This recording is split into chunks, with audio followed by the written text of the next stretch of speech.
Bien, mes chers collègues, bonjour à tous. Évidemment, il y a une séance qui, paraît-il, va mobiliser un petit peu tout à l'heure, et donc ce qui explique que nos rangs soient un peu moins garnis qu'à l'ordinaire. Je suis très heureux d'accueillir Madame la Directrice Générale de l'Agence Nationale de la Rénovation Urbaine, chère Anne-Claire Mialot. Merci à vous d'avoir répondu à notre invitation pour un anniversaire des 20 ans de l'agence que vous dirigé depuis 2 ans et demi déjà, 3 ans à la fin de cette année.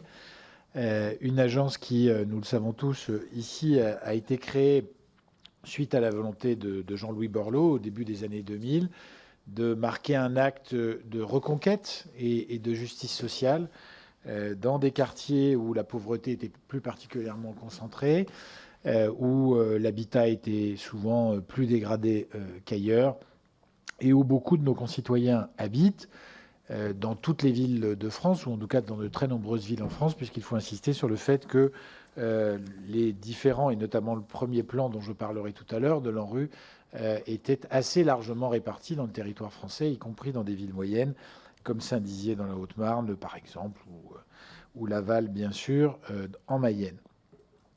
L'ANRU, ces 20 ans, ce sera aussi l'occasion pour l'Assemblée nationale de lancer une mission d'information d'ici quelques semaines, proposée par notre collègue François Piquemal et qui sera également portée par un député de la majorité qui n'a pas encore été désigné, sur les politiques de rénovation urbaine en France, avec pour objectif d'établir un bilan sans doute un peu différent de celui que France Stratégie a dressé récemment pour le PNRU, bilan et perspective de ces politiques de rénovation urbaine. Et donc c'est le sens de l'audition d'aujourd'hui, précisément de figer un peu la photographie ou la focale avant de lancer une mission confiée par la délégation à 2 de nos collègues. Alors Madame la Directrice Générale, qui dit ANRU, je le disais, dit pour beaucoup de nos concitoyens PNRU. Ces opérations de rénovation urbaine qui ont été conduites à partir de 2003 et qui se sont achevées, en tout cas pour ce plan-là, en 2021, qui visaient à restructurer des quartiers socialement défavorisés dans un objectif de mixité sociale, de désenclavement, y compris par les mobilités, de rééquilibrage des fonctions urbaines, commerce, culture, sociale, puisqu'il y avait souvent l'obligation d'implanter ou de développer un grand équipement culturel ou sportif dans ces quartiers. Objectif aussi de développement durable via des opérations très lourdes sur l'habitat. Et on a tous en tête, et on sait bien que aujourd'hui on ne fait plus ça de la même façon, ces destructions spectaculaires des premières années, 2005, 2006, 2007, de Tours, qui avait marqué à la fois le paysage d'un quartier, mais aussi parfois avait borné son horizon. Ce programme national de rénovation urbaine, il reposait sur le partenariat, le cofinancement bien sûr de l'agence que vous dirigez, avec l'État, avec Action Logement, avec l'Union sociale de l'habitat, soit 12 milliards d'euros, et avec la Caisse des dépôts, les bailleurs sociaux et les collectivités territoriales porteuses des projets, pour près de 50 milliards d'euros investis au global et au total. 600 quartiers en zone urbaine sensible ont ainsi été réhabilités dans ce qu'on peut qualifier, Jean-Louis Borloo le disait au moment du lancement du programme, mais ça s'est depuis avéré, de plus grandes opérations de rénovation urbaine en France depuis la seconde reconstruction. À l'occasion de l'achèvement du PNRU, j'en parlais à l'instant, France Stratégie a publié l'an dernier un bilan de la mise en œuvre de ce programme. Pour France Stratégie, et c'était le premier objet, entre les quartiers en ZUS qui n'ont pas fait l'objet de rénovation et ceux qui ont bénéficié du PNRU, le constat est clair. Après 15 ans, ce programme a eu un impact significatif sur l'offre de logement du parc social, mais aussi sur le peuplement et donc sur la mixité des quartiers rénovés, particulièrement sur les quartiers qui ont fait l'objet d'une rénovation très intense. L'étude de France Stratégie est en revanche beaucoup plus mitigée s'agissant du parc privé et de la mixité sociale dans les quartiers qui n'ont fait l'objet que d'une réhabilitation légère ou ponctuelle. L'analyse de France Stratégie rejoint ainsi certaines des conclusions du rapport de la Cour des comptes réalisé en avril 2020 sur l'ANRU et la mise en œuvre des programmes de renouvellement urbain. Rapport de la Cour des comptes qui saluait l'effet levier avéré de l'ANRU, mais estimait que le PNRU n'avait pas encore produit tous ses effets. Madame la directrice générale, peut-on d'ores et déjà mesurer les impacts du PNRU sur les conditions de vie des habitants? On est encore une fois 3 ans après l'achèvement théorique du programme, sur la sécurité, sur l'accès à l'emploi, sur la réussite éducative ou encore sur la mixité et la mobilité sociale et géographique dans les quartiers rénovés. Que relèvent les enquêtes récentes réalisées par l'ANRU auprès des porteurs de projets et sur le volet social, en particulier s'agissant du relogement des habitants? Le nouveau programme national de rénovation urbaine, NPNRU, a été lancé formellement en 2014, mais il est mis en œuvre de façon très progressive, avec un horizon d'achèvement en 2030. Il est, lui, doté d'un financement équivalent au PNRU, soit 12,1 milliards d'euros apportés par l'ANRU, pour la réhabilitation de 450 quartiers. Pouvez-vous nous indiquer comment se passe ce tuilage entre le PNRU et le NPNRU, tant au niveau financier qu'au niveau opérationnel? Pouvez-vous aussi revenir sur certaines des inflexions qui marquent le NPNRU par rapport au PNRU? Je pense à la meilleure prise en compte des besoins et des attentes des habitants des quartiers, au dialogue, à la co-construction avec eux, à la déconcentration des logements sociaux avec une reconstitution de l'offre sociale de logements hors des quartiers prioritaires, à l'insertion des actions d'efficacité énergétique et de lutte contre le dérèglement climatique, notamment lorsqu'il s'agit de requalification de logements sociaux. Comment également le NPNRU, notamment à travers la démarche quartier résilient, prend-il en compte les grandes transitions démographiques, énergétiques et climatiques dans ces territoires caractérisés par leur fragilité? Enfin, votre agence pilote une approche spécifique aux quartiers anciens dégradés, le programme national de requalification des quartiers anciens dégradés, PNRQAD, qui a été lancé en 2009 et doté de 150 millions d'euros de crédits, qui vise, lui, à résorber l'habitat indigne dans une quarantaine de quartiers de centre-ville, dont la moitié sont en secteur sauvegardé ou en ZPPAUP. On dit maintenant, on a un autre vocabulaire, les ZPPAUP n'existent plus en tant que tels. On parle de site patrimonial remarquable. En quoi les modalités d'action et les moyens mobilisés par l'ANRU pour ces opérations sont-elles différentes de celles que vous déployez dans les quartiers politiques de la ville? Et à quel stade se trouve ce programme qui n'est pas forcément celui sur lequel on vous interroge le plus volontiers dans ce type d'audition? Les questions que j'ai formulées sont déjà nombreuses et je ne doute pas que les collègues en auront d'autres. Je vous donne donc tout de suite la parole, Madame la Directrice Générale, pour une intervention liminaire d'une grosse dizaine de minutes. Et puis ensuite, la parole sera à qui voudra s'en saisir. Nous vous écoutons. Merci beaucoup, Monsieur le Président, Madame, Messieurs les députés, Mesdames, Messieurs les députés, Messieurs les administrateurs. C'est un honneur pour moi d'être devant la délégation aux collectivités territoriales. Effectivement, il y a 2 ans, j'avais eu l'honneur d'être auditionnée par l'Assemblée nationale, la commission affaires économiques, et c'est toujours un moment important pour une directrice générale d'établissement public de se retrouver devant la représentation nationale pour rendre des comptes sur les programmes qui ont été confiés à cette agence, programmes qui, vous le savez, ont été votés par le Parlement en 2003 et en 2014.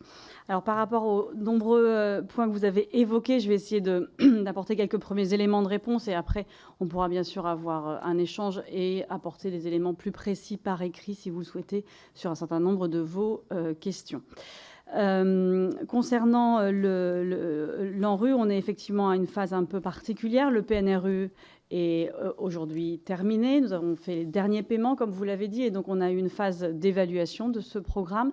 D'abord avec la réalisation d'un bilan quantitatif. On a apporté quelques exemplaires de ces documents qui sont ici, qui sont tous les chiffres en fait sur le PNRU qui permettent de présenter l'état de la réalisation d'un point de vue quantitatif. Et puis, sous l'égide de la DGCL, nous avons effectivement travaillé avec un certain nombre de partenaires sur des briques évaluatives, France Stratégie que vous avez évoqué, mais également avec la FNO, la Fédération nationale des agences d'urbanisme, qui a réalisé avec ces agences d'urbanisme une évaluation sur le terrain d'un certain nombre de projets de renouvellement urbain, parce que l'on souhaitait pouvoir conjuguer à la fois une vision nationale sur un certain nombre d'agrégats, mais aussi des visions territoriales. L'Agence nationale de la cohésion des territoires, avec l'ONPV, a également produit une analyse sur l'évolution des quartiers touchés par le renouvellement urbain. Et enfin, nous avons une étude en cours avec une chercheuse sur l'évolution du prix de l'immobilier dans les quartiers en renouvellement urbain. Tout cela est parfaitement d'actualité, étant donné que demain, au conseil d'administration de l'ANRU, nous présentons cette évaluation et la synthèse de tous ces travaux qui ont été faits sur le PNRU. Et donc, c'est vraiment à l'ordre du jour de notre conseil d'administration demain. Et dès que ça aura été présenté demain et validé, on va dire, c'est pas vraiment validé, mais présenté au conseil d'administration, bien évidemment, je vous propose, si vous le souhaitez, de vous envoyer la synthèse qui est réalisée, au-delà des études dont vous avez pu prendre connaissance, qui sont déjà en ligne pour France Stratégie ou pour l'AFNO. Les constats qu'on a pu faire par rapport au PNRU et par rapport à vos principales questions. Ce que l'on constate, c'est une réelle amélioration des conditions de vie des quartiers sur un grand nombre de quartiers, avec pour certains quartiers, vous parliez de Laval par exemple, typiquement Laval, le quartier qui a été financé dans le cadre du PNRU est sorti de la géographie prioritaire. Par contre, il y a un autre quartier qui est en NPNRU actuellement traité. Alors, ce n'est pas toujours le cas, et tous les quartiers qui sont traités par le PNRU ne sont pas sortis de la géographie prioritaire, parce qu'il y a d'autres enjeux et d'autres politiques publiques qui rentrent en ligne de compte, mais c'est déjà un premier élément d'information. Donc, on a une amélioration de la qualité de vie et des équipements et des logements dans les quartiers. Après, dans les limites et dans les points sur lesquels on se rend compte que le PNRU n'a peut-être pas été aussi loin que ce que l'on aurait souhaité. Le premier, c'est le sujet de la mixité sociale. L'étude de France Stratégie nous renseigne à ce propos de manière extrêmement intéressante. On voit que sur la mixité sociale, le fait qu'on ait des programmes qui aient été plus ou moins ambitieux par rapport à la transformation urbaine dans le quartier, première chose. La deuxième chose, le fait qu'on ait beaucoup reconstruit de logements sociaux sur site. C'est-à-dire que tous les logements sociaux qu'on démolissait dans le premier programme, la moitié ont été reconstitués dans le quartier, ce qui est différent dans le NPNRU, ce que vous avez souligné dans votre introduction. Le fait que sur la diversification, ça prend du temps, parce qu'avant qu'on change l'image du quartier, qu'on arrive à rentrer dans la diversification, il y a beaucoup de maires autour de la table qui connaissent les projets de renouvellement urbain, parce qu'ils en ont dans leur territoire, quand ils étaient maires auparavant, et qu'ils suivent toujours avec grande attention. Voilà, donc on a du temps par rapport à la diversification. Et donc, aujourd'hui, quand on regarde les effets du PNRU sur la diversification, au-delà de la question de la reconstruction d'offres de logement social qui s'est beaucoup faite dans le quartier, sur l'attractivité nouvelle du quartier pour que les opérations de diversification puissent prendre, ça prend du temps et donc effectivement un effet retard par rapport aux objectifs en termes de mixité. Dans les éléments sur lesquels on a également un bilan qui peut être mitigé, il se trouve que j'avais un échange avec les CRPV juste avant cette audition. On voit que certaines réhabilitations que nous avons financées dans le cadre du premier programme étaient insuffisamment ambitieuses. C'est-à-dire que pour vous donner un ordre d'idée, sur le premier programme, on avait un volume moyen d'intervention, enfin les opérations de réhabilitation, c'était au départ 15-20 000 euros au logement et en moyenne on a terminé à peu près à 30 000. Sous réserve, les chiffres, ils sont tous précisés, etc. Aujourd'hui, dans le NPNRU, en comparaison, on est au début du NPNRU, on était à 40 000. Maintenant, on est sur des opérations qu'on finance entre 50 et parfois 80, voire 100 000 euros au logement, lorsque on est sur de la restructuration lourde de logements sociaux et qu'en fait, on refait partir le bâtiment pour 40 ou 50 ans. Et donc, ce qu'on s'est rendu compte, et ça, je vous fais déjà un peu la comparaison de premier programme, deuxième programme, c'est que les interventions qu'on avait pu financer, qui étaient intéressantes pour les bailleurs, ça permettait de remettre un coup de neuf dans le bâtiment, n'étaient pas suffisantes et on n'avait pas suffisamment des interventions suffisamment structurantes pour permettre au bâtiment de repartir pour 40 ou 50 ans. Donc ça fait partie des éléments de bilan. Deux derniers éléments de bilan, mais qui permettent de faire le lien avec le NPNRU. C'est le fait que sur le premier programme, on a eu une prise en compte des enjeux de développement économique qui était réelle, mais qui était insuffisante. Sur le PNRU, on a participé, on a financé des équipements à vocation économique, à peu près 250 immobiliers à vocation économique. Mais ce dont on s'est rendu compte, c'est que sur le PNRU, on avait finalement on avait insuffisamment eu des études sur les questions de développement économique du quartier et la façon dont on développait la mixité fonctionnelle dans le quartier.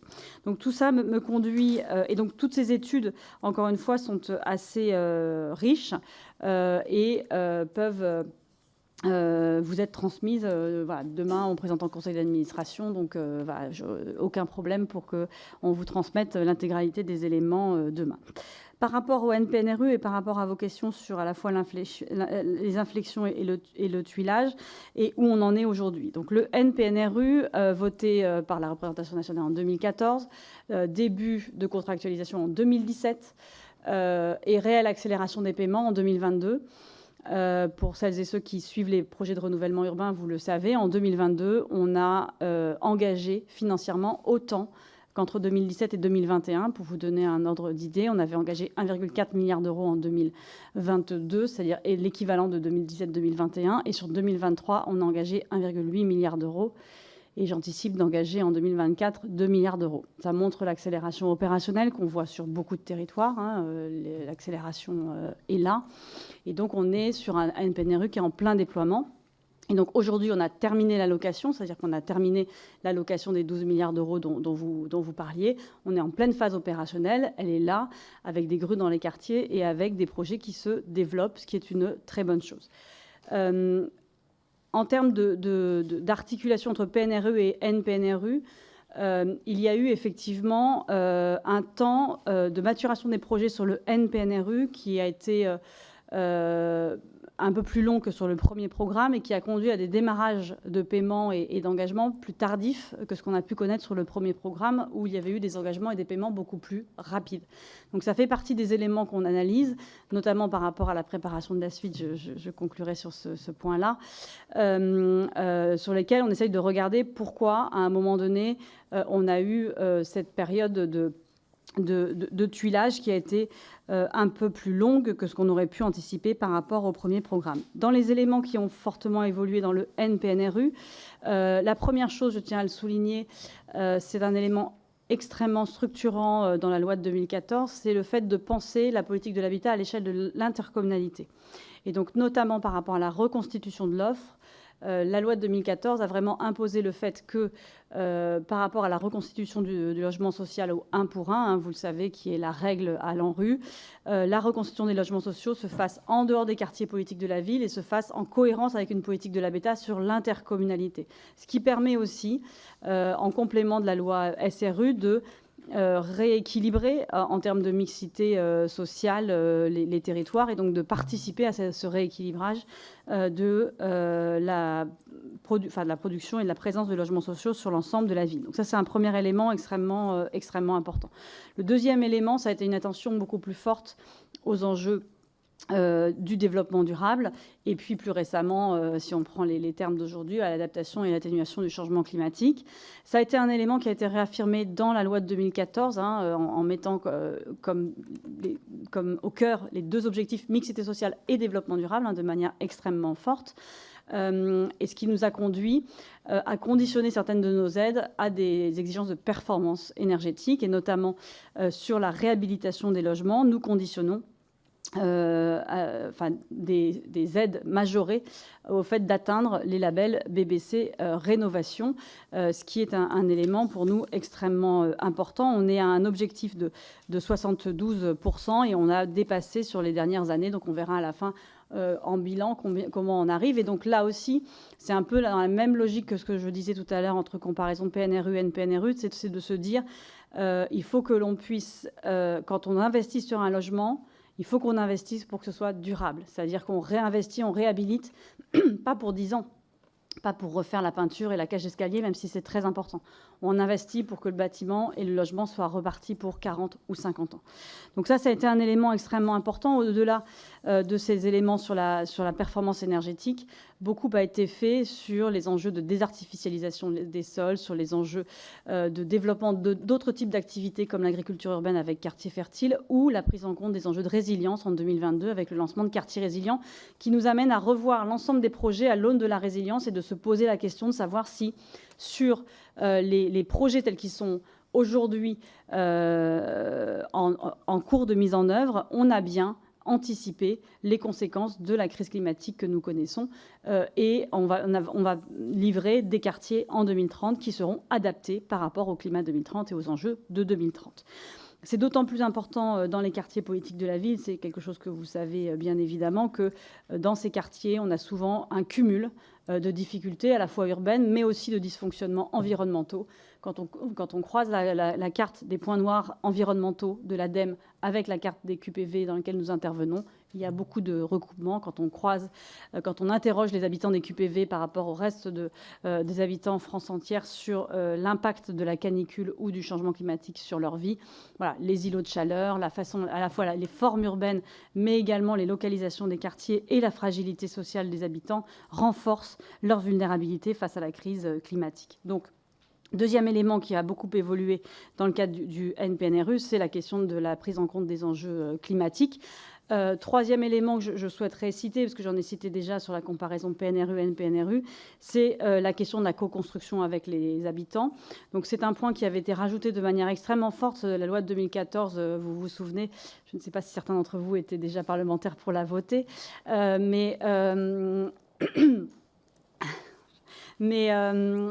dans la loi de 2014, la volonté du législateur avait été de renforcer de manière vraiment très très forte la question de la concertation avec les habitants et de la co-construction avec les habitants dans le cadre de la création aussi des conseils citoyens, vous vous en rappelez, dans le cadre de la politique de la ville.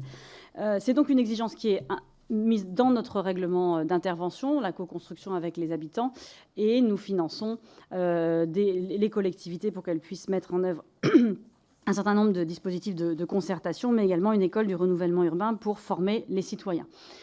Le constat, mais on y reviendra peut-être, c'est que malgré ces exigences, on constate que dans les faits, parfois la co-construction est insuffisante, et donc ça fait partie des sujets sur lesquels nous travaillons, mais je le dis juste en introduction si vous voulez revenir sur ce point. Beaucoup d'autres choses sur le NPNRU sur lesquelles je pourrais revenir, mais je ne veux pas être trop longue en introduction. Je vais juste terminer sur la question du PNR-CAD. Sur le PNR-CAD, c'est un programme qui est très important pour nous. On est en train de finir les paiements. C'est un programme qui nous a permis d'intervenir sur des centres anciens de manière globale et donc de la même façon que nous intervenons avec le NPNRU sur sur les quartiers politiques de la ville, c'est-à-dire un projet urbain global, discuté, sur la base desquels nous finançons à la fois des enjeux de logement, les équipements publics et les aménagements. Un exemple pour les équipements publics, la médiathèque de Grasse qui a reçu l'équerre d'argent l'année dernière a été financée par l'ANRU dans le cadre d'un PNR-CAD. C'est pour vous donner une illustration de ce que l'on finance avec le PNR-CAD. Donc on est sur la même méthodologie que celle de l'ANRU sur le PNRU ou sur le NPNRU, mais centrée sur l'habitat privé dégradé et sur des territoires qui, pour certains, ne sont pas en QPV. C'est-à-dire qu'on peut être sur des centres anciens qui n'étaient pas en QPV, mais qui ont été ciblés comme étant particulièrement vulnérables ou avec des besoins particulièrement importants en matière de recyclage d'habitat privé. Donc le PNR-CAD est en train de se terminer. On fera une évaluation, bien évidemment, de son action. Et aujourd'hui, comment les choses sont traitées sur l'habitat privé par deux biais, je dirais. Pour les quartiers qui sont en QPV, ça a été intégré dans le cadre du NPNRU, c'est-à-dire que dans le cadre du NPNRU, nous finançons de la même façon du projet urbain sur du recyclage d'habitat privé dégradé en centre ancien. Je vous prends un exemple qui est assez simple parce que tout le monde le connaît. Le centre-ville de Marseille, suite aux effondrements de la rue d'Aubagne, l'ensemble de l'action qui est portée par la SPLAIN est financée par l'ANRU, avec à la fois financement de l'habitat, mais aussi des écoles, des équipements, des aménagements autour sur le centre-ville de Marseille. C'est la même chose sur le centre-ville de Saint-Denis en termes de PNR-CAD, ou si je prends pas de PNR-CAD, d'habitat privé dégradé, pardon, et si je prends dans le nord, le quartier de Sous-le-Bois, voilà, et aussi un quartier sur lequel nous intervenons sur de l'habitat privé dégradé, ou dans le centre ancien de Lille aussi, nous avons un quartier sur lequel nous intervenons sur ce sujet. Donc ça, c'est la façon dont on continue à intervenir dans le cadre du NPNRU. Pour les villes en dehors du NPNRU, le relais a été pris par Action Cœur de Ville avec l'intervention sur l'habitat privé de nos collègues de l'ANA et de la Caisse des dépôts et de la NCT sur un secteur qui n'est pas tout à fait le même, mais qui permet d'intervenir. Après, je dois vous dire qu'un certain nombre d'élus que je peux rencontrer me demandent quand est-ce qu'il y aura un nouveau PNR cadre. Donc voilà, j'imagine que si vous m'avez posé la question, c'est que vous aviez un intérêt particulier sur le sujet. Je terminerai ce propos introductif beaucoup trop long pour vous dire que le NPNRU est donc en phase opérationnelle, plus de 50, enfin l'intégralité des crédits alloués, 50% sont engagés, fin d'engagement en 2026, fixée par la représentation nationale. La date limite, elle est pour nous impérative. Et donc, le gouvernement a souhaité qu'une réflexion soit engagée sur le futur du renouvellement urbain et qu'une mission soit lancée pour réfléchir à ce que pourrait être la politique de renouvellement urbain résiliente de demain. 3 personnes ont été missionnées pour ce faire. Cédric Van Stevendel, maire de Villeurbanne, Jean-Martin Delorme, président de section à l'IGEDD et moi-même, avec l'objectif de rendre un rapport à l'été pour faire des propositions au gouvernement sur ce que pourrait être la politique de renouvellement urbain de demain, quels sont les enjeux, quels sont les besoins. La lettre de mission, je crois, est suffisamment publique, mais sinon on peut vous l'envoyer si vous le souhaitez.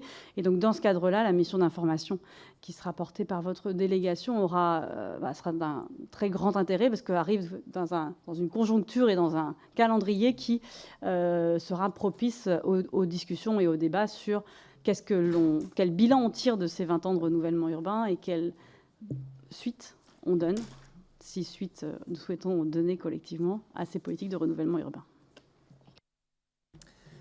Merci Madame la Directrice Générale. Vous aviez posé une question sur les collègues qui étaient peut-être là en 2014, sauf erreur de ma part, sur les 11 élus présents. Seule Christine, qui vient de sortir à l'instant, était présente au moment du vote du NPNRU. On a donc pour le moment 2 demandes de prise de parole. Je vais essayer de respecter d'ailleurs l'ordre protocolaire dans le bureau de la délégation en donnant d'abord la parole, ça fait une troisième, à notre collègue vice-président de la délégation, Lionel Royer-Perrault. Oui, merci Monsieur le Président, Madame la Directrice Générale, merci pour votre propos liminaire. Je voudrais orienter mon propos sur 2 questions. La première, vous l'avez évoqué, il y a des dates butoirs, notamment donc 2026 pour tout ce qui concerne l'engagement des projets et puis après la réalisation d'ici 2030. Au regard donc de l'ensemble des projets donc que vous portez à l'échelle nationale, est-ce que vous identifiez des territoires sur lesquels il pourrait y avoir quelques inquiétudes à tenir donc ces délais? Ça, c'est la première question. La deuxième question, ça concerne donc la politique qui a été longtemps celle de l'Agence nationale de rénovation urbaine, mais dont je constate qu'elle a opéré une forme d'inflexion depuis maintenant quelques années sur les démolitions donc et la reconstitution de l'offre. Je crois qu'aujourd'hui, nous avons un certain nombre de territoires qui rencontrent des difficultés pour reconstituer cette offre et que peut-être il y a la nécessité d'orienter notre politique plus sur la rénovation du bâti existant que sur de la démolition, reconstruction. Et donc, j'aurais voulu savoir dans quelle proportion, au regard là aussi des projets que vous portez à l'échelle nationale, eh bien, cette orientation, cette inflexion, enfin, je ne sais pas comment on peut dire cela, se concrétise et si c'est véritablement un marqueur de la politique aujourd'hui de l'Agence nationale de rénovation urbaine, tant on sait et qu'on constate que quelquefois les projets sont très longs à mûrir, très longs à sortir, que quand on démolit, bien évidemment, avant de démolir, il faut avoir relogé et que les politiques de relogement prennent un certain temps, ce qui du coup peut expliquer quelquefois que dans certains territoires qui ne sont pas toujours bien outillés ou qui quelquefois subissent, comme certains hauts responsables peuvent le dire, chicaya locaux, eh bien, peuvent justifier du coup des retards à l'allumage. Merci, Monsieur le Vice-président. La parole est à Monsieur Jocelyn de Signy pour le groupe Rassemblement national. Monsieur le député de l'Aisne.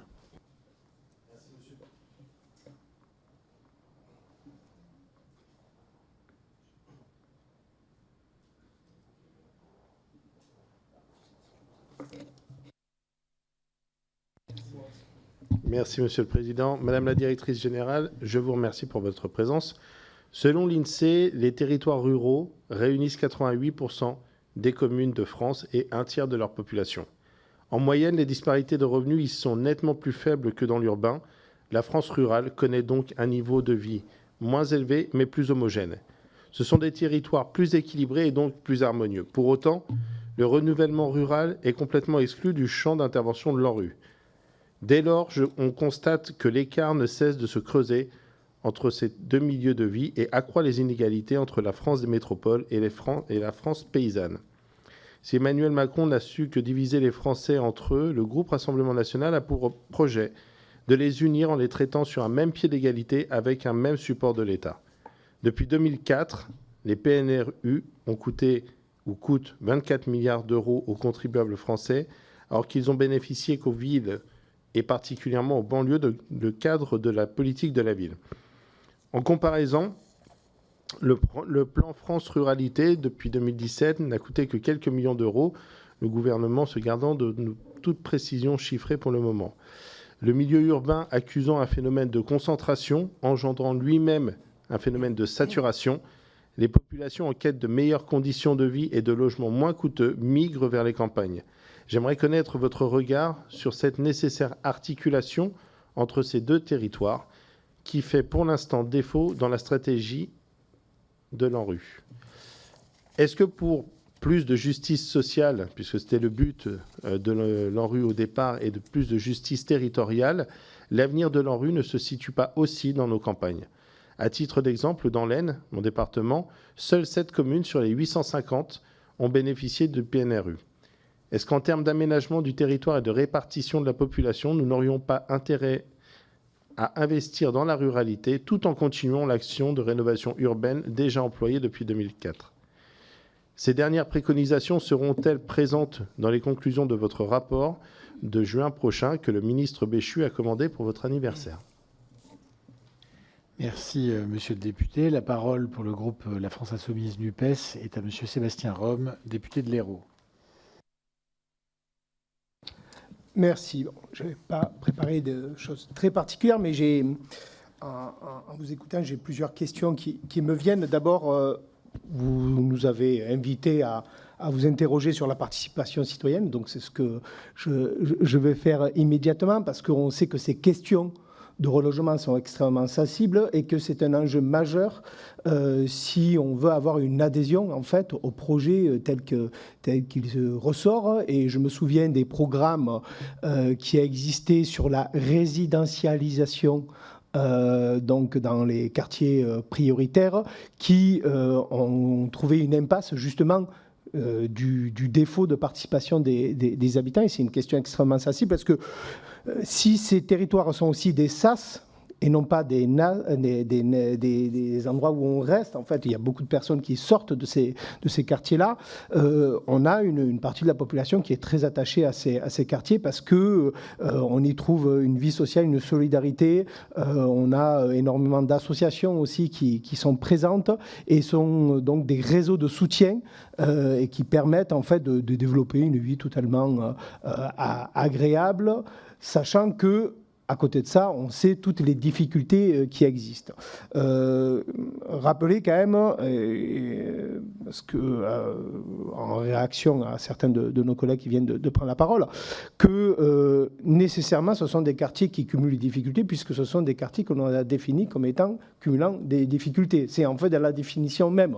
On a repéré ces quartiers comme ayant des difficultés. Donc oui, ils ont des difficultés puisqu'on a une action particulière sur eux. Donc voilà. Donc la question de la participation citoyenne, quels sont les écueils que l'on a, que vous avez repérés sur ces questions-là?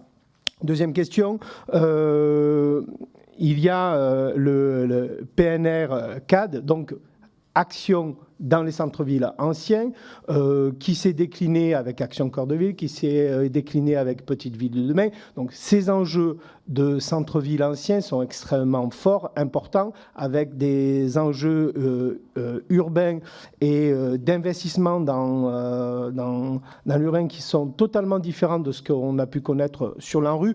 Moi-même, je suis élu donc à l'ODEV, centre-ville ancien, avec tout un tas de programmes qui sont mis en place. Quel bilan tirez-vous de vos actions et des actions à long terme sur les centres-villes anciens? Je pense à des opérations RHI Tirori où on a, je crois en France, peut-être une dizaine ou une vingtaine de programmes qui doivent sortir et peut-être moins. Donc on voit la difficulté qu'il y a à agir dans les centres-villes anciens. Lié à ça, est-ce que dans ces programmes, il y a la prise en compte de la démolition sans reconstruction, ce qui est un enjeu majeur en fait dans les centres-villes anciens pour aérer le tissu urbain qui est parfois un peu plus vide et donc du coup faire rentrer de la lumière et faire de la qualité de vie en centre ancien. Et enfin la question du SRU. Parce que si on construit et on reconstruit, eh bien, quel est le solde que l'on a avec à la sortie du programme donc du nouvel ANRU entre les entrées et les sorties dans le parc social. Voilà, je vous remercie. Merci, cher collègue. La parole est à monsieur Alexandre Vassandé, député du Rhône. Merci, Monsieur le Président. Vous me permettrez, mes chers collègues, de prendre la parole en tant qu'ancien maire de Rieux et en tant que praticien du coup de l'ANRU, ayant un plan sur la commune dans laquelle je siège encore aujourd'hui de près de 400 millions d'euros, on ne doit pas être bien loin, qui est le plus gros plan de rénovation, je crois, qui n'ait jamais été porté sur la métropole de Lyon. Je tiens déjà à le dire en propos liminaire pour l'ensemble de mes collègues qui n'ont jamais géré un projet ANRU. Sans projet ANRU, il n'y a pas de transformation de vie dans les quartiers. Dans la commune que j'ai eu la chance et l'honneur d'administrer, pour laquelle je m'investis encore, nous avons le 8e plus grand QPV, non pas de l'agglomération lyonnaise, mais de France, puisque c'est près de 18 000 habitants qui vivent dans le quartier de la Ville Nouvelle. Et je tiens à le dire, s'il n'y a pas d'ANRU, s'il n'y a pas ces efforts qui sont concédés par l'ensemble des financeurs, il n'y a pas de mixité sociale, pas de possibilité de changer la vie de nos administrés. Et en fait, c'est la continuation de la ghettoisation. Et je n'ose pas imaginer, malgré les émeutes de l'année dernière, ce qu'il aurait été si l'ANRU n'avait pas été engagé. Et je pense que l'ANRU est une chance pour notre pays. Cependant, et ça a été très bien dit, il y a eu d'abord un PRU, puis un PNRU qui a mis plus de temps à se mettre en place. Et moi, ce que j'ai pu constater, c'est pas, contrairement à ce que parfois ce qui peut être dit, qu'on met trop d'argent dans les quartiers populaires ou pas assez, c'est que je pense, et vous l'avez très bien dit, Madame la Directrice Générale, c'est que les délais en fait, d'instruction, de mise en place se sont considérablement allongés. Et si je pars de ma petite expérience, c'est qu'entre le moment où je suis élu maire en 2014 avec un PRU qui est picrocolien par rapport à la hauteur des enjeux du territoire que j'administrais et aujourd'hui ce qu'on a réussi à porter, c'est qu'entre le moment où en effet on lance les opérations fin 2014, début 2015, après le lancement du NPNRU et aujourd'hui la mise en place qu'on suit ensemble, on a encore échangé récemment à ce sujet, c'est vrai que le temps est trop long. Et entre le moment où on l'aura décidé, 2015, et le moment où il sera réalisé, à l'horizon 2030, quand tout sera fini, puisqu'on a près de 1000 démolitions, on a plus de 3000 logements réhabilités, on a les investissements sur les équipements et les espaces publics, il se sera écoulé près de 20 ans. 20 ans, c'est une génération. Et c'est une génération qui est parfois, je vais parfois utiliser un mot un peu fort, mais perdue. Moi, je me mets à la place de ces mères de famille que j'ai pu rencontrer au tout début de ma vie d'élu local, qui me disaient mais ça ne change pas assez vite, quand est-ce que ça vient chez nous? Alors certes, pour une fois, je vais rejoindre mon collègue de la France Insoumise, il y a des vraies inquiétudes.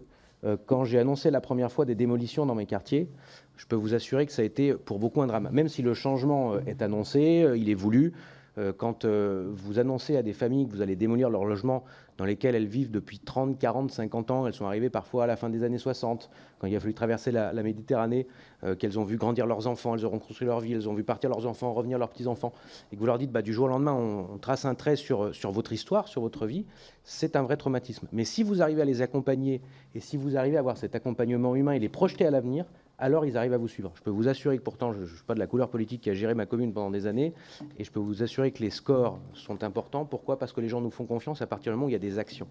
Et le vrai sujet, je voulais en venir là, c'est que je pense qu'il faut qu'on arrive à trouver des solutions pour considérablement réduire les délais.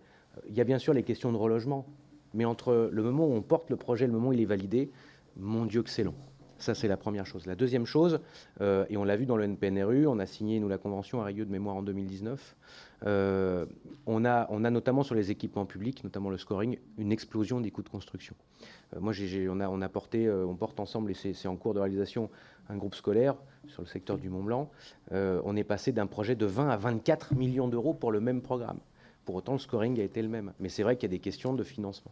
Comment, là-dessus, et je pense que je parle pour l'ensemble des communes qui ont ce genre de problématique, comment on arrive à assurer la soutenabilité financière des investissements, parce qu'on ne peut pas compter que sur l'ANRU, bien évidemment, l'État ne peut pas tout, il y a les partenaires, il y a les collectivités, et les collectivités sont aujourd'hui soumises aux mêmes contraintes que tout un chacun, explosion des coûts de construction, inflation, augmentation du coût d'énergie, ce qui vient à renier nos marges de manœuvre. La deuxième chose, c'est qu'en effet, il y a des clauses de revoyure, c'est comment vous anticipez les clauses de revoyure qui sont programmées, sachant qu'il y a des crédits qui sont déjà engagés, qu'il y aura des crédits qui ne seront pas forcément consommés. Comment on reventile tout ça? Vous aurez compris ma question. Elle était facile, mais je la fais. Mais je pense que je ne suis pas le seul concerné, parce qu'il y a la question des démolitions, et moi je suis un pro démolition, parce que je le dis aussi d'expérience. Il faut de la réhabilitation, mais s'il n'y a pas de démolition, vous n'avez pas de mixité sociale, pas de parcours résidentiel, et c'est un vrai sujet derrière, pour notamment la mixité scolaire, quand vous reconstruisez tout un quartier, mais aussi sur l'ensemble de ce que j'appelle le parcours résidentiel, qui est un peu à l'arrêt dans ces quartiers.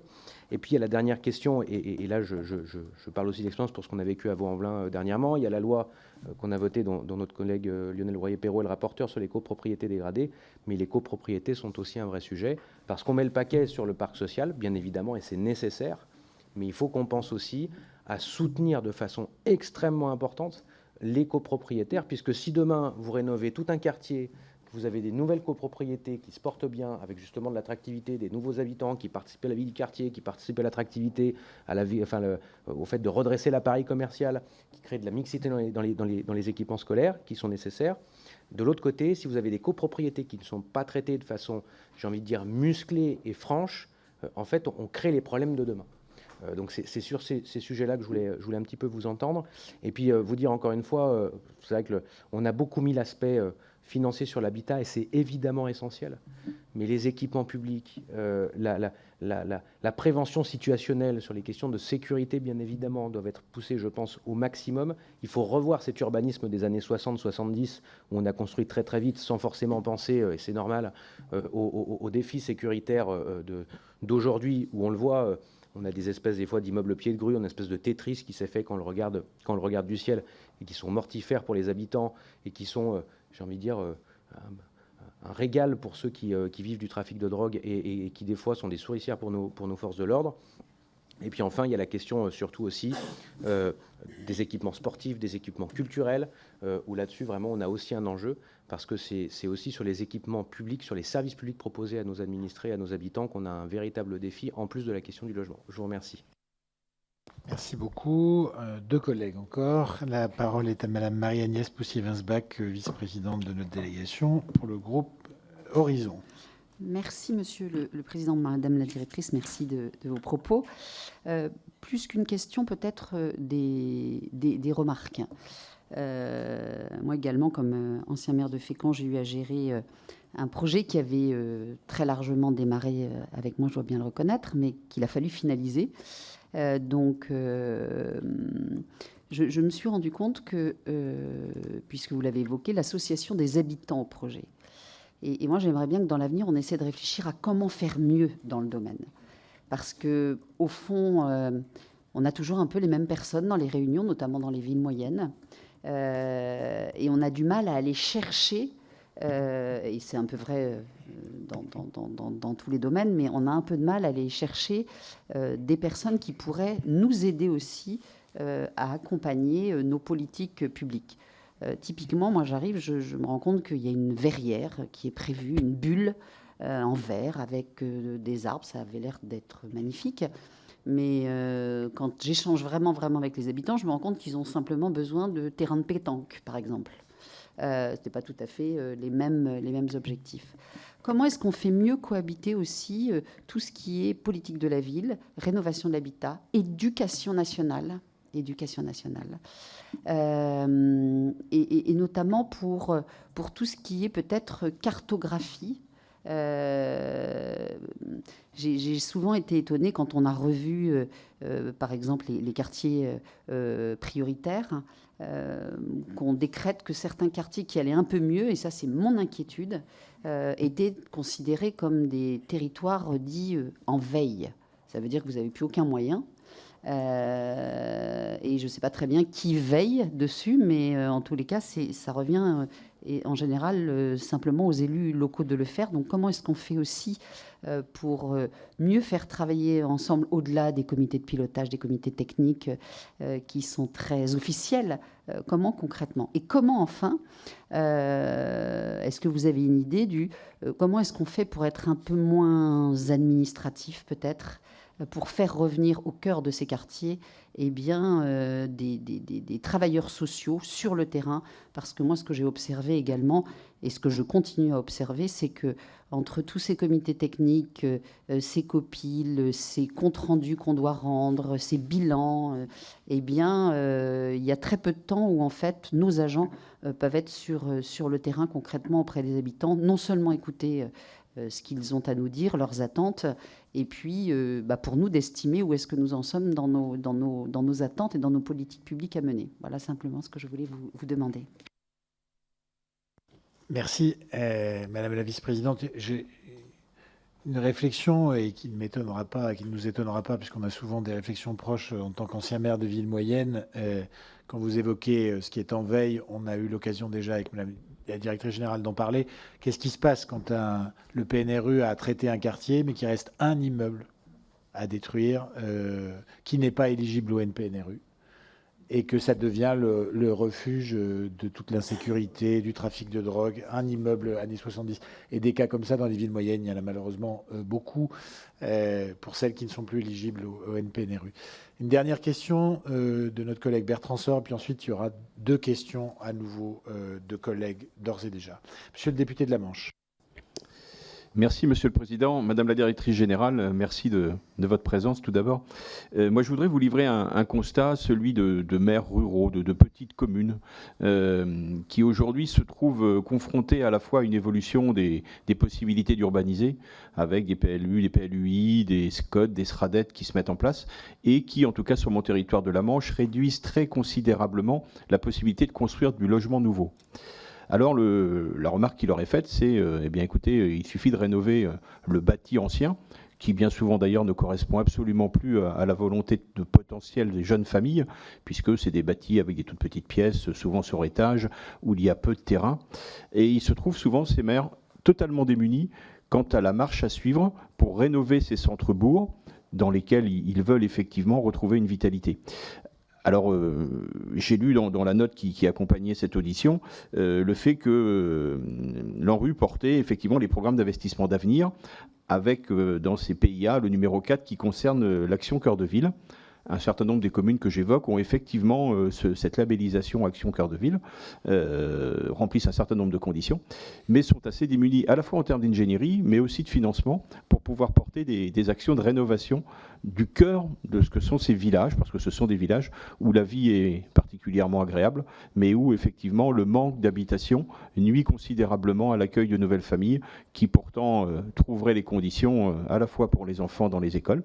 On a besoin d'enfants pour que les écoles continuent à vivre, mais aussi pour répondre à l'aspiration qu'ont un bon nombre de nos concitoyens, finalement, à quitter des centres urbains pour retrouver des vies peut-être moins stressantes en ruralité. Voilà, donc comment est-ce que, à travers ces programmes d'investissement d'avenir, l'ANRU est en capacité à accompagner ces petites communes à proposer de l'habitat utile à leur développement et en tout cas à maintenir des populations à y vivre? Madame la directrice générale, je vous redonne la parole pour une première série de réponses. Merci beaucoup, Monsieur le Président. Alors, beaucoup de questions. Je vais essayer j'ai essayé d'organiser par rapport à vos différentes questions en 2 parties. D'abord, peut-être revenir sur l'actuel et après évoquer les pistes d'évolution, parce que vous avez posé beaucoup de questions sur aussi les possibilités d'évolution pour le futur. Alors, sur la mise en œuvre du programme actuel, on est confronté aujourd'hui à un certain nombre de difficultés qui ont été évoquées à l'instant. Première difficulté qui est la construction de logement social. Le fait que on soit dans une période temporelle où on construit peu de logements, et donc peu de logements sociaux, parce que vous savez que maintenant une grosse partie du logement social est construit en VFA sur des opérations privées, freine la mise en œuvre des programmes de renouvellement urbain. Et par rapport à la question de monsieur le député des Bouches-du-Rhône sur le sujet, on a de plus en plus de difficultés par rapport à cette faible production de logement social à assurer un relogement de qualité, pour reprendre les mots de monsieur le député du Rhône. C'est important, un relogement de qualité. C'est comme ça qu'on renforce aussi l'adhésion des habitants au programme de renouvellement urbain. Et donc, il faut un relogement de qualité. Mais pour avoir un relogement de qualité, c'est un peu basique, mais il faut du logement social.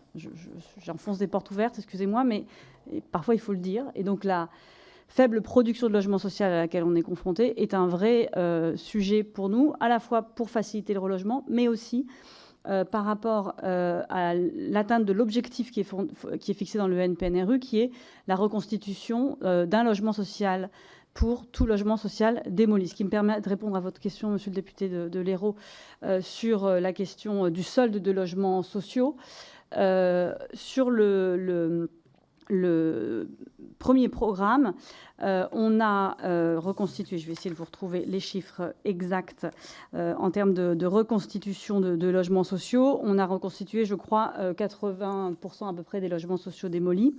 Pourquoi ce différentiel? Et c'est un peu la même chose sur le NPNRU. C'est parce que nous reconstituons un pour un dans les zones tendues et nous ne reconstituons pas forcément dans les zones détendues. Je vais vous prendre deux exemples sur le NPNRU. Sur le Grand Lyon, par exemple, aujourd'hui, dans la programmation du NPNRU, on démolit 5193 logements et on recycle en logement privé 328 logements privés. Tous les financements qu'on met sur l'habitat privé dégradé, on impose la reconstruction de logement social. On considère que c'est du logement social de fait, donc dès qu'on finance le recycle, on appelle ça recyclage, excusez-moi les mots techniques, mais d'un logement privé, on impose la reconstruction de l'offre de logement social. Donc, au global, on a 5193 logements sociaux à démolir, plus 328 logements à recycler, et l'intégralité est reconstituée en reconstitution de l'offre, c'est-à-dire qu'on a 100% de taux de reconstitution de l'offre par rapport aux logements sociaux démolis, et même si on rajoute le logement privé, on est à plus de 100%. Sur l'Île-de-France, on est même à 106% sur les seuls logements sociaux, et on est, si on rajoute les logements privés, on dépasse largement les 100% de logements sociaux reconstitués. Par contre, je vais vous prendre une ville que je connais bien, Nevers, parce que ville moyenne je connais, je suis née à Nevers. À Nevers, le quartier du Borlé, qui est un quartier en déprise, 30% de vacances dans le logement social. Voilà. Donc, les logements ne sont pas occupés. Et donc, qu'est-ce qu'on fait à Nevers? On finance de la restructuration dans le quartier, de la démolition de logements sociaux, de la reconstitution en petites maisons, par exemple, individuelles qui sont du logement social en maison, mais on va reconstituer, en tout, on va reconstituer à 17%, parce qu'il n'y a pas besoin de reconstituer plus de logements sociaux. Et donc, quand on fait le global, France entière, aujourd'hui, sur le NPNRU, on a un objectif de 106 000 démolitions et on a un objectif de 85 000 reconstitutions de l'offre. Donc, quand on regarde France entière, effectivement, on ne reconstitue pas autant de logements sociaux qu'on en a démolis. Mais dans les zones tendues, là où il y a besoin de logement social, on reconstitue à minima 100%, voire plus de 100% de logements sociaux. Et donc ça, c'est un élément qui est important, je pense, en termes de précision. C'est-à-dire que ça serait inutile d'un point de vue de financer du logement social dans des zones où il n'y en a pas besoin. Je vais prendre un autre exemple de ville moyenne, Bourges. À Bourges, la première validation du projet, on était à 0% de reconstitution de l'offre. Aucun logement social reconstitué. Lors de l'avenant qui a été présenté là récemment, il y a eu une évolution sur Bourges, un début d'attractivité avec post-Covid, avec développement de télétravail, etc. Et le maire et la présidente de l'intercommunalité est revenue nous voir en nous disant non, je pense qu'il faut qu'on aille un peu au-delà, qu'on reconstitue du logement social parce qu'en fait, on a besoin de logement social sur le sujet. Donc, c'est pour vous dire que sur ce sujet, on a un ajustement qui est selon si on est en zone tendue ou en zone détendue. Mais globalement, la question de la production de logement social, c'est un vrai sujet, et notamment dans les zones tendues. Aujourd'hui, on est confronté sur la mise en œuvre des programmes de renouvellement urbain à une grosse difficulté, c'est qu'on n'arrive pas à produire suffisamment de logements sociaux dans les zones tendues. C'est le cas dans la région parisienne, c'est le cas dans la métropole de Lyon, c'est le cas à Marseille. Et donc, on est freiné par rapport à cette mise en œuvre des programmes de renouvellement urbain. Et face à cette difficulté à construire du logement social, on a de plus en plus de demandes, soit de ne plus démolir et de réhabiliter. Je vais revenir sur le débat démolition-réhabilitation. Et deuxième famille de demandes, c'est on démolit, mais on reconstruit sur site.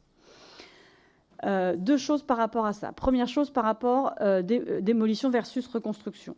Réhabilitation, pardon. On démolit moins dans le deuxième programme que dans le premier programme. Premier programme, on a démoli 160 000 logements. Deuxième programme, on est à 106 000, ce que je vous disais tout à l'heure. Donc on démolit moins de logements sociaux dans le deuxième programme que dans le premier.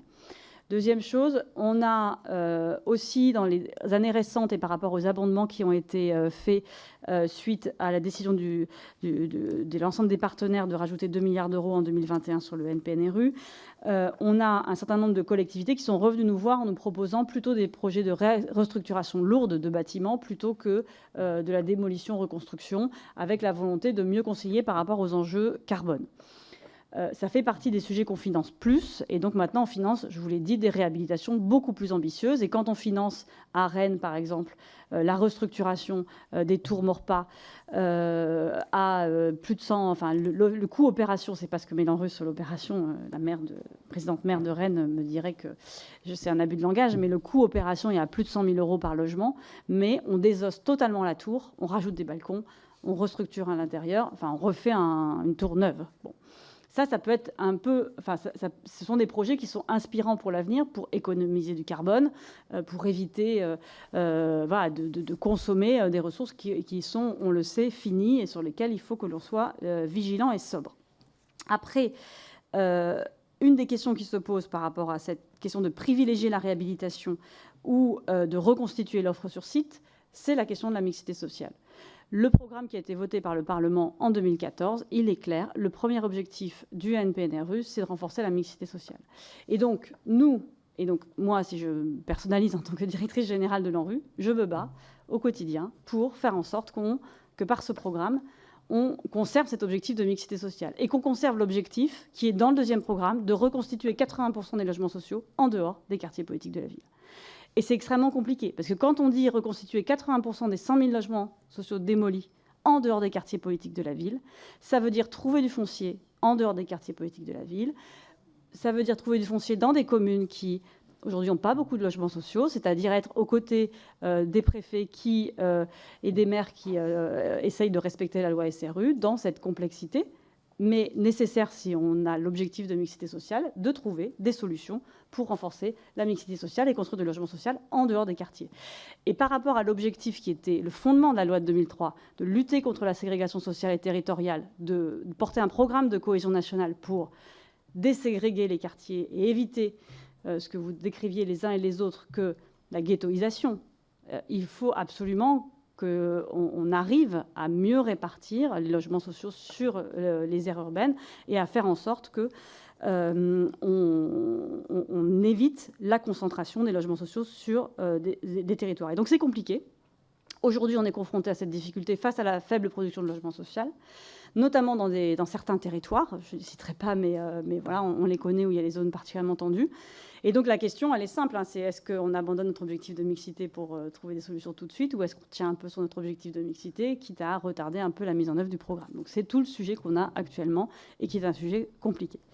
Deuxième sujet qui est compliqué pour nous aujourd'hui, c'est la question des coûts. Vous l'avez dit, monsieur le député, il y a eu une certaine inflation des coûts depuis la guerre en Ukraine, avec aussi pour les bailleurs sociaux un problème de taux d'intérêt qui grève les budgets des bailleurs sociaux et qui donc rend compliqué le bouclage financier des opérations.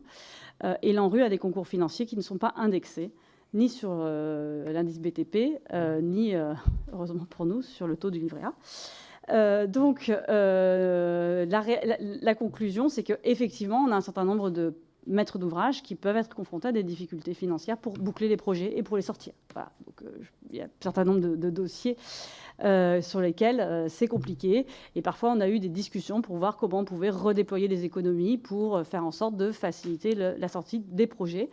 Donc, ça fait partie des sujets sur lesquels il faut peut-être réfléchir aussi à l'avenir. J'accélère parce que je me dis que je suis trop bavarde, excusez-moi, mais j'essaye de donner des exemples. Toujours sur la question du NPNRU actuel, concernant la date butoir de 2026, je pense, au-delà du fait que je me suis engagée devant la Commission Affaires économiques il y a 2 ans à tenir cette date de 2026, je pense qu'il est important qu'on la garde. Je pense que si aujourd'hui on dit on recule la date butoir d'engagement de 2026, tout se relâche sur le terrain et la pression et l'objectif de faire va se relâcher. Or, je pense que vous l'avez souligné, vous étiez nombreux à le souligner, les habitants entendent parler des programmes de renouvellement urbain, certains depuis 5 ou 10 ans. Si on leur dit c'est compliqué, on va prendre 3 ans de plus, je ne pense pas que ce soit un bon signal à donner. Et on sait tous que si on repousse la date, ça va ralentir.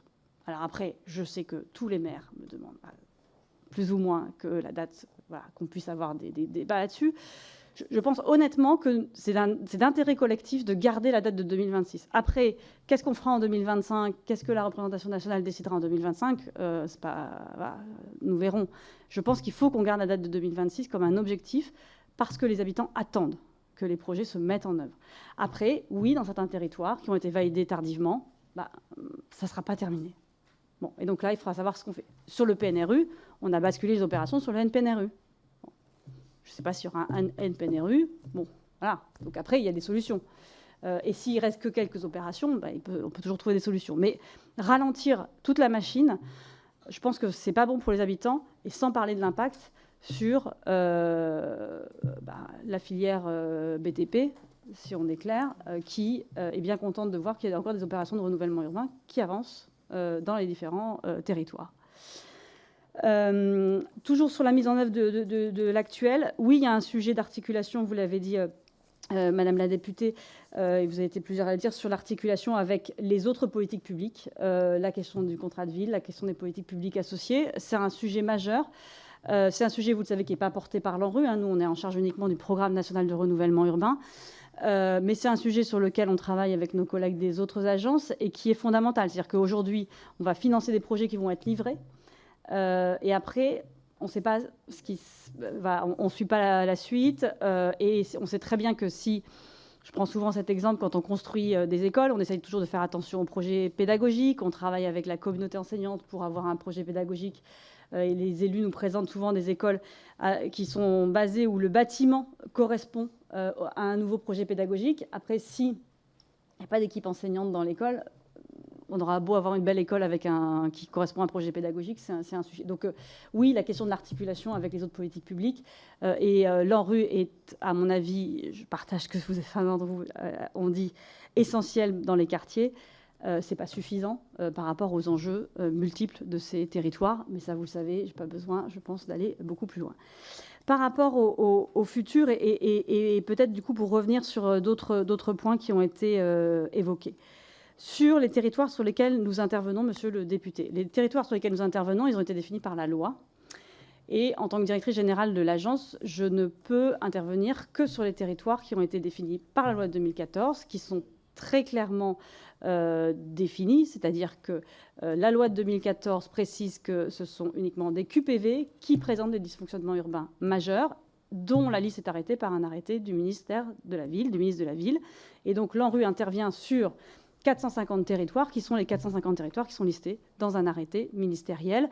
Et donc aujourd'hui, je n'ai pas la possibilité d'intervenir autre part que dans les quartiers qui sont dans cet arrêté qui est extrêmement précis sur les quartiers de politique de la ville. Après, dans la réalité, on intervient dans 97 des 100 départements, donc on intervient dans beaucoup de départements, et on intervient aussi dans des villes moyennes. J'ai cité Nevers, je pourrais citer Vierzon, Le Teil, enfin on a beaucoup de villes sur lesquelles on intervient. Après, la question que vous posez de savoir s'il est pertinent d'avoir un renouvellement urbain dans la ruralité. qui est la question que vous posiez, monsieur le député de la Manche, sur comment on accompagne les maires des petites communes par rapport à la rénovation du bâti ancien et la rénovation des cœurs de village. La question que vous posiez aussi, monsieur le député de l'Hérault, sur la requalification des centres anciens. Toutes ces questions-là, elles sont dans la mission que le gouvernement nous a confiée. C'est-à-dire que le gouvernement nous a demandé de regarder les politiques de renouvellement urbain qui existaient aujourd'hui, les territoires et les enjeux par rapport à ces politiques de renouvellement urbain, les territoires qui pourraient présenter des fragilités et nécessiter une intervention, et sur cette base-là, de voir si on avait des outils qui permettaient de répondre à l'ensemble des enjeux ou s'il fallait renforcer certains outils sur tel ou tel enjeu. Et donc, typiquement, la question de comment on outille au mieux dans les cœurs de ville, par exemple, les maires pour faire face à des sujets extrêmement complexes de rénovation de centres anciens, ça fait partie des réflexions de la mission. Donc aujourd'hui, je ne peux pas vous donner les conclusions, on est en cours de travaux avec nos collègues, mais ça fait partie des sujets sur lesquels on est missionné par le gouvernement pour réfléchir sur quel type de territoire serait pertinent en termes d'intervention. Et on sait que sur ces territoires, pour revenir sur le sujet de l'habitat privé, on a des problématiques qui peuvent être extrêmement complexes. Par exemple, sur la question donc, de l'habitat privé et des centres anciens, on sait que c'est beaucoup plus compliqué parce qu'on est sur de la propriété privée. Quand on intervient dans un programme en rue, vous le savez tous parce que vous êtes beaucoup à intervenir sur ces sujets, on a des bailleurs sociaux. Travailler avec des bailleurs sociaux, c'est simple. Ça peut prendre du temps, ça peut être, etc., mais c'est simple. On a un interlocuteur qui gère un patrimoine, qui gère l'investissement, qui gère le bâtiment derrière. Donc, il y a intérêt aussi que l'investissement soit bien fait. Et donc, on a un interlocuteur unique. Dès qu'on commence à intervenir sur la propriété privée, c'est extrêmement complexe. Et donc, c'est beaucoup plus long. Voilà. Et par rapport à ce que vous indiquiez sur la hiérarchie théorique qui est gérée par nos collègues de l'ANA, ça prend du temps. Ça prend du temps parce qu'il faut convaincre tous les propriétaires, il faut, voilà, c'est extrêmement compliqué. Et si jamais on doit intervenir de manière massive, ce que fait l'ANRU quand on intervient sur l'habitat privé, nous on intervient en fait, si je caricature, quand le bâtiment reste pas privé. Quand le bâtiment reste privé, qui reste un propriétaire privé, c'est le rôle de l'ANA. Nous on intervient quand c'est déjà trop tard, on essaye. Si on peut intervenir avant que ça tombe, c'est mieux, mais on intervient généralement sur des bâtiments qui vont tomber, voilà, et donc qui sont recyclés, c'est-à-dire qu'on soit on les désosse totalement, soit on les fait tomber totalement et on reconstruit à la place. Parfois, on garde la façade, si elle est protégée patrimonialement, etc., etc. Mais bon, bref, voilà, on intervient, nous, quand c'est vraiment critique. Et donc là, effectivement, on a une intervention extrêmement lourde. Mais quand on est avec...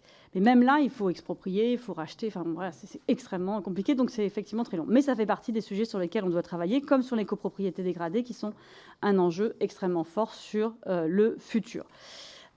Pour les perspectives de suite, on a effectivement cette question sur démolition, reconstruction. Je vous en ai déjà parlé. Si vous voulez, je pourrais y revenir plus précisément plus tard. Peut-être un point sur la question de l'association et de la concertation avec les habitants. Il est évident que les projets de renouvellement urbain sont tellement majeurs, importants, ils bouleversent tellement la vie des habitants qu'il est fondamental de travailler avec les habitants ces projets de renouvellement urbain. La difficulté, c'est que les habitants qu'on a aujourd'hui ne sont pas forcément ceux qui vont bénéficier du projet demain, donc c'est parfois un peu compliqué. Que lorsqu'on organise la concertation avec les habitants, on n'a pas forcément toujours ce qu'on souhaite, ou en tous les cas tous les habitants, donc c'est aussi un sujet, et qu'il faut qu'on arrive à voir sur quelle échelle on peut travailler. Ce que nous, on est en train de faire à l'ANRU sur le sujet, c'est qu'on a constaté que par rapport au programme de renouvellement urbain, il nous était monté une quinzaine de sites sur lesquels il y avait des difficultés. Vous devez connaître le collectif Appui qui a fait un travail et qui a présenté son travail il y a quelques mois. Ils ont fait un travail de recensement des projets urbains contestés. Ils en ont 44 France entière, dont 28 programmes de renouvellement urbain. Donc voilà, 15, 20, 25, voilà, à peu près c'est ça, sur les 450 quartiers en renouvellement urbain sur lesquels nous travaillons. Donc la contestation des projets urbains, ce n'est pas sur tous les projets de renouvellement urbain, c'est sur certains projets de renouvellement urbain. Souvent, ce qu'on constate, c'est que la contestation, elle peut s'accrocher parfois sur des démolitions liées à des relogements mal gérés ou à un défaut d'entretien préalable des bailleurs. Souvent, c'est le cas, le bailleur laisse un peu pourrir, on va dire, le bâtiment, ce qui est assez, ce qui pénalise les habitants, mais souvent à un défaut de co-construction et d'échange avec les habitants. Et donc nous, ce que l'on souhaite faire à l'ANRU, c'est de travailler sur un guide des bonnes pratiques pour aller voir dans les collectivités où ça s'est bien passé, pour pouvoir partager ces bonnes pratiques et avoir un peu un guide type de la co-construction pour outiller les collectivités par rapport à ce sujet. Et puis dans le cadre de la mission, on réfléchit pour voir s'il faut rendre obligatoire et sanctionnable du coup la co-construction. Aujourd'hui, c'est une obligation parce que c'est dans notre règlement, mais on n'a pas de sanction si c'est pas fait. Bon voilà, ça fait partie des sujets sur lesquels on réfléchit. Encore une fois, on ne sait pas comment on atterrira. Dernier point peut-être sur la question... Quoi ? Oui, mais pareil, ça fait partie des sujets sur lesquels on travaille. Dernière chose peut-être sur la question des procédures dont vous parliez. Dans la mission qui nous a été confiée, et d'ailleurs sur la co-construction des habitants, je ne l'ai pas dit, mais c'est aussi un des éléments qui est ciblé dans la mission qui nous a été confiée par le gouvernement comme étant un point sur lequel on doit travailler. Sur la question des procédures, là aussi, je suis convaincue que nous pouvons faire plus simple. Après, c'est compliqué de changer un train en marche. Je pense que s'il y a un nouveau train, on peut le faire démarrer dans une manière beaucoup plus simple. Et donc c'est tout le travail, là aussi, qui nous est confié dans le cadre de la mission, de pouvoir regarder comment on peut réorganiser, simplifier. Et dans la réorganisation, il y a une partie qui pourra intéresser votre délégation, de voir si on peut décentraliser certaines choses ou déconcentrer plus certaines choses. Il y a des métropoles qui savent très bien faire et qui pourraient tout à fait gérer des choses au niveau territorial sans que ça soit géré par l'ANRU.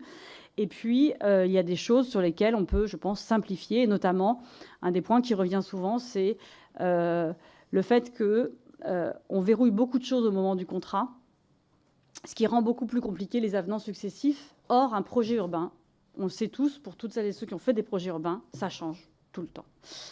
C'est le principe, parce qu'un projet urbain, on est confronté à une difficulté, du coup on va changer un truc, etc. etc. L'aménagement urbain, c'est quelque chose d'évolutif. Et donc il faut qu'on arrive à trouver un dispositif contractuel qui à la fois soit sécurisant pour les finances publiques et qui nous permette de suivre les choses, parce qu'on gère des milliards, donc il faut quand même penser que quand on gère des milliards, il faut qu'on ait des procédures quand même de contrôle, de vérification et de faire en sorte que ce soit propre, mais en même temps d'avoir un dispositif qui soit suffisamment souple pour s'adapter à l'évolution du projet. Voilà, j'étais un peu longue sur vos différentes questions. Je pense que j'ai répondu à toutes les questions qui m'ont été posées. Merci beaucoup. La parole est à Madame la vice-présidente Christine Pires-Beaune, députée du Puy-de-Dôme. Merci, Monsieur le Président. Je ferai vite parce que beaucoup de choses ont été dites. Vous remercier d'abord pour vos propos très clairs. Pour une néophyte qui ne connaît rien au programme ANRU, puisque sur la circonscription, il n'y a aucun programme ANRU. Voilà, que les choses soient claires. Alors, du coup, j'ai trois petites questions. Comment la crise du logement a-t-elle impacté concrètement vos programmes? Est-ce que vous avez quantifié le nombre de programmes qui soit ont été annulés, peut-être, je ne sais pas si ça existe, ou ont été retardés suite à cette crise du logement? Deuxième question, vous avez évoqué un des points négatifs qui est la mixité. Qui est pourtant un des objectifs principaux de ces programmes. Est-ce que là-dessus, vous avez des pistes qui n'auraient pas encore été explorées sur comment effectivement rendre cette mixité réelle sur le terrain? Et le troisième point, c'est sur la loi SRU. Il est envisagé de changer le paramètre et de faire entrer les logements intermédiaires pour atteindre l'objectif de 20% de logements pour les communes touchées par la loi SRU, concernées par la loi SRU. Qu'est-ce qu'en pense la directrice de l'ANRU? Merci. Merci. La parole est à Monsieur Benjamin Saint-Huil, député du Nord. Merci, Monsieur le Président. Madame la directrice générale, merci de ce moment de travail. Je vous retrouve avec plaisir. Je suis un avocat fervent de l'ANRU, donc je vais me permettre d'aller sur les sujets qui pourraient mériter introspection, amélioration, questionnement partagé. Vous avez évoqué, et je m'en réjouis, la réalité de la difficulté de production de logements aujourd'hui. Nous avons une difficulté dans la mise en œuvre des projets opérationnels, dans l'étirement des durées, cela a été dit, et une des explications, il y en a d'autres, une des explications, c'est la difficulté à produire.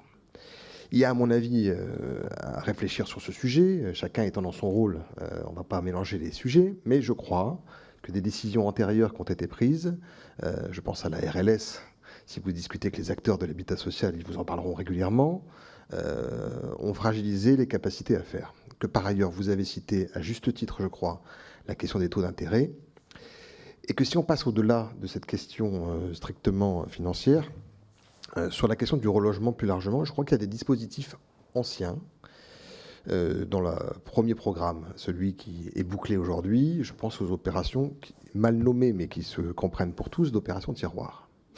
Aujourd'hui, on a des dispositifs dits de minoration de loyer.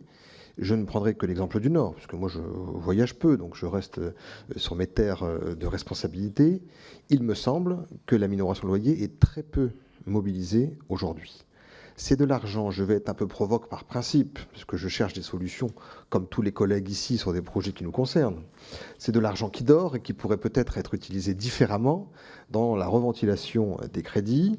Les uns et les autres ont évoqué les coûts de construction et ou de démolition. Suivez mon regard, il y a un certain nombre d'opérations qui pourraient être directement concernées. Donc moi je crois effectivement, et vous l'avez dit, qu'il y a un sujet sur la fin de l'engagement 2026. Vous êtes dans votre rôle absolu et je crois que les législateurs que nous sommes doivent être dans cette situation de tenir un discours de principe sur cette tenue de délai pour des raisons que tout le monde comprend. Une fois qu'on a dit ça, un silence poli se fait, nous regardons le calendrier, nous savons qu'il y aura vraisemblablement des discussions en 2025, peut-être en 2026, que accessoirement en 2026 il y aura un renouvellement municipal.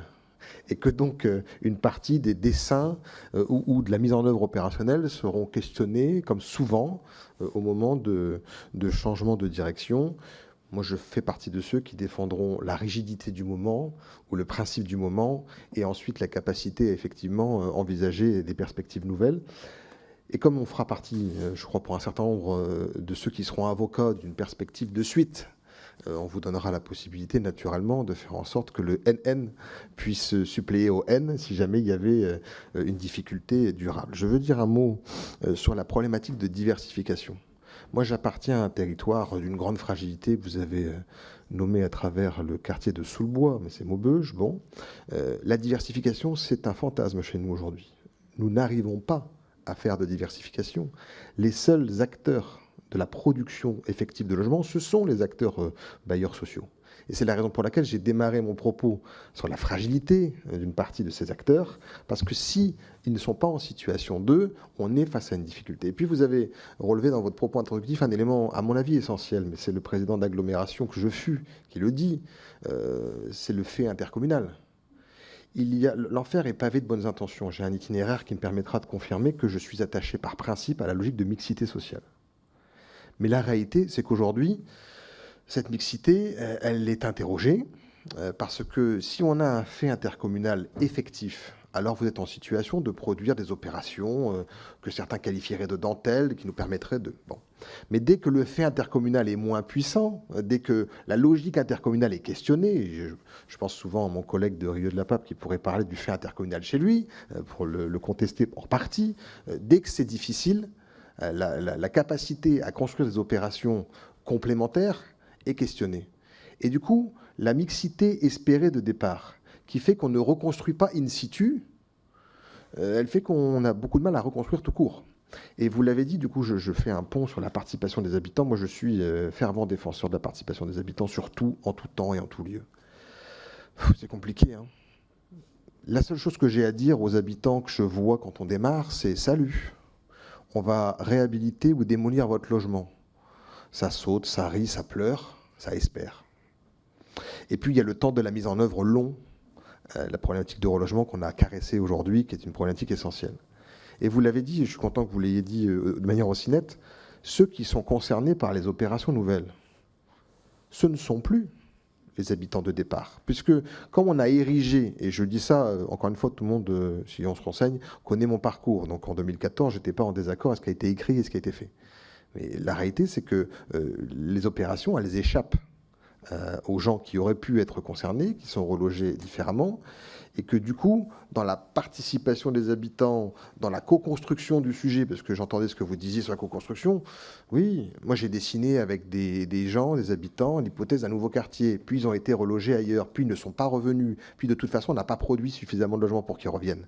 Donc ce qu'on avait dans la première opération, sans doute c'est une absence de mixité, parce qu'on avait reconstruit in situ de manière importante, et donc Martine et Jean-Jacques quitter le logement résidence des Merles, retrouver un logement neuf ou réhabilité à 50 mètres s'il avait envie de rester dans le quartier, et finalement les choses se passaient comme ça. Aujourd'hui, on a une vraie difficulté de suivi de ces populations. Et vous l'avez dit, et je l'ai vécu dans le Nord à Gemont, des quartiers qui sortent de la géographie prioritaire et des quartiers qui y entrent, parce que forcément, on est dans un espace de vie relativement limité. Je veux dire un dernier mot, parce que j'ai conscience que je suis long, Monsieur le Président, sur la proposition... Chers collègues, qu'on a ensuite une réunion de bureau, oui, et je termine, Monsieur le Président. Plus vous serez long, moins on pourra la tenir. Oui. Comme je ne participe pas, je serai un peu égoïste sur le sujet. Merci pour Ou alors, ça veut dire que vous favorisez l'autoritarisme du Président, et connaissant votre tempérament démocratique, je n'y crois pas. Alors je n'y crois pas. Je fais confiance au Président. 30 secondes pour terminer. Je crois que vous avez dit quelque chose d'essentiel sur la question du contrat initial. On fait un truc corseté, rigide, à la ligne près, à l'euro près, au départ, alors qu'on sait tous qu'on va y revenir par avenant 3, 4, 5 fois. Et je pense que là, on pourrait avoir une piste de réflexion, de facilitation qui serait effectivement souhaitable pour tout le monde. Merci, Monsieur le Président, de votre bienveillance. Monsieur l'administrateur me faisait remarquer que, bien que n'étant pas officiellement membre du bureau, en tant que seul représentant de votre groupe dans cette délégation, vous y êtes cordialement invité. Monsieur le directeur général, Madame la directrice générale, pardon, je regardais votre collaborateur, nous vous donnons la parole.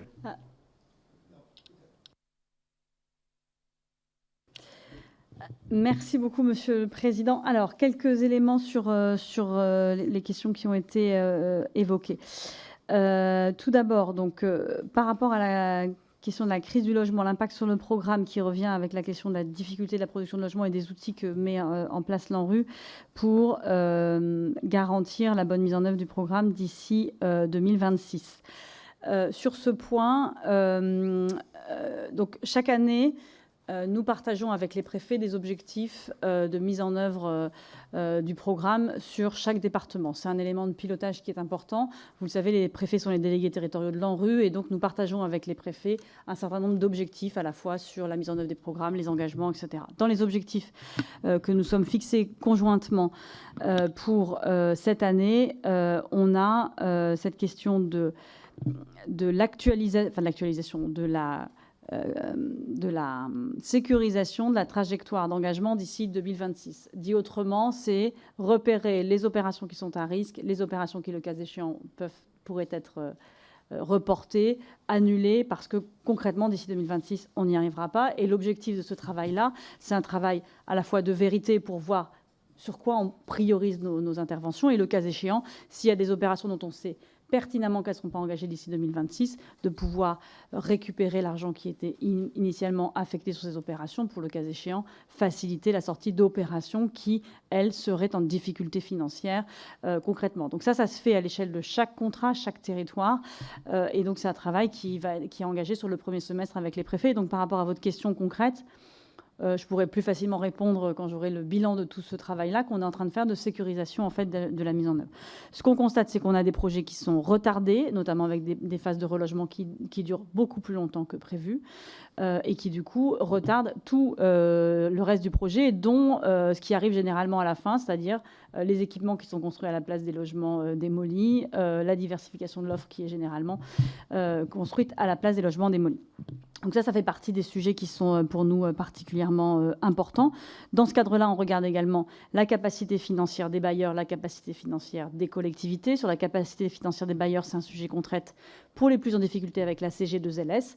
Après, ce qui est clair, c'est qu'aujourd'hui, on a des bailleurs qui sont confrontés face à l'allocation de leurs fonds propres à un triple enjeu. Ils ont une urgence qui est la rénovation thermique des logements avec des dates couperées. Ils ont, pour ceux qui ont des programmes de renouvellement urbain, une urgence en matière de renouvellement urbain avec des dates couperées. Et après, ils ont la production neuve, sans compter après, bien sûr. Et donc, sur l'allocation des fonds propres chez les bailleurs sociaux, il y a des stratégies de choix au regard de leur situation financière et de complexité de choix au regard de l'ensemble des enjeux qui leur incombent. Donc, il est évident que pour nous, la santé financière des bailleurs sociaux est un élément déterminant par rapport à la réussite du programme de renouvellement urbain. Tout comme l'est la santé financière des communes, sur laquelle on est très vigilant. Et vous le savez, l'ANRU a cette particularité, c'est un modèle qui a des subventions qui dépendent, le fameux taux de scoring dont certains ont parlé, qui dépendent de la situation financière des communes. Il y a peu de politiques publiques qui font ça. Les concours financiers de l'ANRU, pour les collectivités locales, ça va de 10% à 70% du coût de l'équipement. 10% pour les communes les plus pauvres, les plus riches, pardon, 70% pour les communes les plus pauvres. Donc on a une modulation de nos subventions en fonction de la santé financière des collectivités territoriales. Et pour les bailleurs, c'est la même chose. On a une modulation de nos subventions pour les bailleurs. Les bailleurs qui sont en CGE2LS ont des majorations de 20 points sur nos financements pour la réhabilitation et pour la démolition. Donc c'est un programme qui est extrêmement soutenant, de solidarité nationale, qui est extrêmement soutenant par rapport aux réalités financières des acteurs qui les portent. Après, c'est sûr qu'il y a d'autres enjeux qui rentrent en ligne de compte, qui relèvent pas forcément de nous. Et donc, compte tenu de tout ça, notre objectif, je l'ai dit, c'est de tenir 2026. Voilà. Mais on est pragmatique et on sait aussi comment les choses se sont passées sur le précédent programme.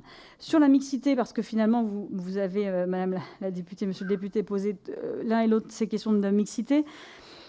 Alors, comment on fait pour aller plus loin en matière de mixité? Je l'ai dit par rapport au premier programme. Le deuxième programme impose la reconstitution des logements sociaux démolis en dehors des quartiers politiques de la ville de manière beaucoup plus forte que sur le premier programme. Donc la volonté du législateur en 2014, c'était d'aller plus loin sur la mixité en imposant la construction de logements sociaux en dehors des quartiers. Aujourd'hui, la difficulté à laquelle on est confronté, c'est que parfois, on a du mal à construire des logements sociaux en dehors des quartiers politiques de la ville. Et donc, c'est un sujet de mobilisation collective et de politique de l'habitat de manière générale sur un territoire. D'où l'importance quand même du niveau intercommunal, parce que c'est là que se détermine le PLH, c'est là que se déterminent les orientations en matière d'habitat, et c'est là que se détermine la répartition de là où on produit du logement social sur l'intercommunalité. Et le deuxième élément, c'est que on pousse à la diversification des logements dans les quartiers. Et donc c'est là où on essaye d'avoir de la mixité sociale et où on part de quartiers qui parfois ont 100% de logement social, et l'objectif c'est d'arriver pas à 25% de logements sociaux, hein, ça n'arrive jamais, je veux dire, mais d'arriver à quelque chose de plus équilibré où on a 60-70% de logement social. Après, vous le savez, chaque projet de renouvellement urbain est différent, et le projet de renouvellement urbain qu'on fait à Maubeuge, c'est pas le même que celui qu'on fait à Marseille, c'est pas le même que celui qu'on fait à Rieux-la-Pape, c'est pas le même que celui qu'on fait à Clermont-Ferrand. Vous n'êtes pas votre circo, mais enfin bon, voilà. Ce sont des projets qui sont complètement différents parce qu'on les adapte à la situation locale. Et donc c'est là que on a un enjeu sur la diversification, ça, parce que là où certains... D'habitude, je suis plutôt questionnée sur l'autre chose, sur la gentrification des quartiers qui serait imposée par l'ANRU. Honnêtement, je ne vois pas quand même dans beaucoup de quartiers en renouvellement urbain cette question de la gentrification, si ce n'est en première couronne parisienne, où là, effectivement, on peut se dire qu'il y a certains quartiers qui mutent avec l'arrivée d'autres populations. La réalité à laquelle on est confronté sur beaucoup de quartiers, c'est plutôt la difficulté de la diversification. Et dans ce cadre-là, la question de l'accession libre à la propriété, par exemple, est compliquée dans un certain nombre de quartiers, ce que vous décrivez sur les quartiers que vous connaissez parfaitement. Et donc c'est là qu'il faut qu'on soit assez inventif pour proposer d'autres types de logements. Avec nos partenaires de la Foncière Logement, ils financent du locatif libre. On a effectivement de l'accession sociale qui peut être portée par les bailleurs sociaux. Et là, c'est là aussi, on a beaucoup de débats avec les maires sur le fait que finalement, le PLS, c'est de la diversification, que le LLI, c'est de la diversification, et que finalement, dans ces quartiers, peut-être qu'il faut commencer, dans les quartiers les plus difficiles en matière de mixité, il faudrait peut-être commencer par ce type de produit avant d'aller vers l'accession libre à la propriété. Ça fait partie des sujets, je pense, sur lesquels il faut aussi qu'on réfléchisse par rapport au mode opérateur de l'ANRU sur cette souplesse, en se disant... On ne décrète pas d'un coup la diversification dans un quartier. On ne change pas. Je vais prendre l'image de la Savine ou l'image de Castellane. Castellane a la chance d'avoir eu Zinedine Zidane, mais on ne change pas l'image du jour au lendemain de ces quartiers, ces grands quartiers. Et donc, comment on fait pour aller pour répondre en fait à cet objectif de diversification. Voilà ce que je voulais rapidement répondre par rapport à vos questions. Madame la députée, sur la loi SRU, vous comprenez qu'en tant que directrice générale d'un établissement public, il ne m'appartient pas de commenter les annonces du Premier ministre. Donc je ne répondrai pas à cette question. Mais pour les autres, je pense que j'ai répondu. Merci beaucoup. Pardon de créer des frustrations en abrégeant cet échange, mais je crois que les uns et les autres auront l'occasion, le cas échéant, de le poursuivre avec vous directement, Madame la Directrice Générale. Merci beaucoup. J'invite donc les membres du bureau à rester pour la réunion qui suivra, ainsi que les représentants des groupes au bureau. Et j'indique à notre collègue Alexandre Vincent-Day que, jusqu'à preuve du contraire, il est représentant du groupe LR au sein du bureau et donc il est autorisé à rester pour ces discussions. Merci.